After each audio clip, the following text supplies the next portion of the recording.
नमस्कार दोस्तों, SBI securities morning podcast में आपका स्वागत है। आज के पॉडकास्ट में हम निफ्टी बैंक निफ्टी में क्या उम्मीद करें इस पर बात करेंगे।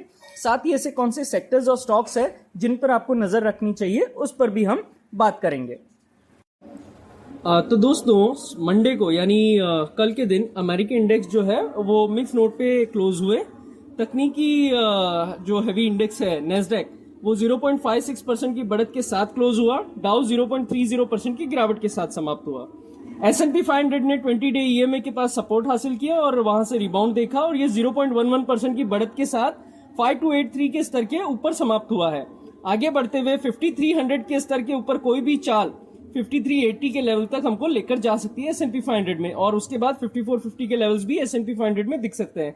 यानी कि अमेरिकी बाजार मोटा मोटी तेजी की ही चाल में नजर आ रहे हैं। ब्रेंट क्रूड ने दैनिक पैमाने पर 21 डे जो SMA है उस कंसोलिडेशन, अगर हम बोल सकते हैं 21 डे का कंसोलिडेशन, उसको ब्रेक किया है और ओपेक द्वारा स्वैच्छिक उत्पादन कटौती को चरणबद्ध तरीके से समाप्त करने की योजना के कारण इसमें लगभग 4% की गिरावट जो है देखने को मिली है।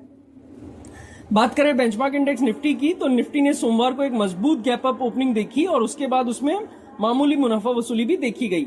हालांकि इंडेक्स ने 23,060 के स्तर के पास एक मजबूत आधार बनाया है और फिर से अपनी नॉर्थवर्ड ट्रेजेक्टरी को कंटिन्यू रखा। सबसे उल्लेखनीय बात यह कि इंडेक्स ने आम चुनाव के नतीजे से पहले और नए ऑल टाइम हाई बना लिया है और यह 3% की भारी बढ़त के साथ जो है 23,250 के ऊपर बंद हुआ है। दैनिक पैमाने पर इसने एक लंबी जो है कैंडल बनाई है और बहुत ही बुलिश फॉर्मेशन यहाँ पे नजर आ रहा है। अगर हम डेरिवेटिव मोर्चे पर बात करें तो फ्यूचर्स में 3.12% की बढ़त देखी गई है और क्यूमुलेटिव OI में 2.89% की गिरावट आई है। यानी कि ओवरऑल जो रैली हमको दिखी वो शॉर्ट कवरिंग की रैली हम देख सकते हैं। इंडेक्स के घटकों में 16 शेयरों में लॉन्ग बिल्डअप देखा गया फ्रेंड्स, 26 में शॉर्ट कवरिंग, यानी मोटा मोटी कल के बाजार में पूरी तरह से तेजी का ही वातावरण छाया हुआ था। 8 ऐसे स्टॉक जरूर थे जहां पे शॉर्ट बिल्डअप भी नजर आया है। अगर हम OI PCR को देखें तो वो 0.89 पर स्थित है, जबकि जून समाप्ति के लिए OI PCR जो है वो 1.22 पर है। 23,500 के स्ट्राइक में महत्वपूर्ण कॉल ओपन इंटरेस्ट, इसके बाद 24,000 का स्ट्राइक है। पुट में 23,000 और 22,500 के स्ट्राइक में अच्छा खासा ओपन इंटरेस्ट में बिल्डअप नजर आया है। आगे बढ़ते हुए 23,350 के ऊपर कोई भी स्थायी चाल इंडेक्स को 23,500 के लेवल तक पुश कर सकती है और उसके बाद 23,800 के लेवल्स भी हमको दिख सकते हैं। नीचे की ओर 23,060 और 23,000 का जो निर्णायक लेवल है वो सपोर्ट के रूप में कार्य कर सकता है।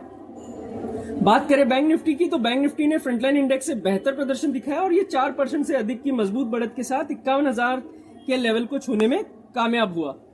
दैनिक पैमाने पर इसने लंबी छाया के साथ एक छोटी बॉडी बुलिश कैंडल बनाई नजर आ रही है। मंडे को बैंक निफ्टी ने भी ऑल टाइम हाई जो है रजिस्टर किया और RSI एक अच्छे बुलिश जोन में नजर आ रहा है। अगर हम फ्यूचर्स की बात करें तो 3.91% की बढ़त के साथ फ्यूचर्स क्लोज हुए और OI जो है 2.03% की वृद्धि वहां पे हुई। तो साफ साफ यहाँ पे एक लॉन्ग बिल्डअप हमको बैंक निफ्टी में नजर आ रहा है। अगर स्ट्राइक्स की बात करें तो 51,000 स्ट्राइक में महत्वपूर्ण कॉल ओपन इंटरेस्ट है, उसके बाद 51,500, वहीं पुट में 50,000 और 50,500 में एक अच्छा खासा पुट में ओपन इंटरेस्ट बना हुआ है। OI PCR 0.71 पर है और जून समाप्ति के लिए OI PCR 1.02 पर है। आगे बढ़ते हुए 51,600 जो है ऊपर की ओर देखने वाला लेवल होगा और उसके बाद 52,000 का साइकोलॉजिकल लेवल भी इंपॉर्टेंट रहेगा। नीचे की ओर और 50,600, 50,500 एक सपोर्ट के रूप में कार्य कर सकता है। विक्स की बात करें तो विक्स में कल एक अच्छा खासा कटौती हमको देखने को मिला और 15% की एक बड़ी गिरावट के साथ विक्स क्लोज हुआ। एडवांस डिक्लाइन काफी हद तक एडवांस के फेवर में कल था और अगर हम सेक्टर्स की बात करें तो सभी इंडाइसेस कल जो है पॉजिटिव नोट पर समाप्त हुए। उसमें टॉप गेनर जो है PSU बैंक और ऑयल एंड गैस और रियल्टी, ये तीनों 5% से भी ऊपर की बढ़त यहाँ पे दिखाने में कामयाब रहे। PSU बैंक तो 8% से इंडेक्स जो है वो 8% से ऊपर की बढ़त दिखाने में कामयाब रहा। वहीं अगर हम बात करें PSU बैंक, एक और बात की ऑल टाइम हाई बनाया है उसने और डेली स्केल पर एक बड़ा बुलिश कैंडल वहां पे बन रहा है।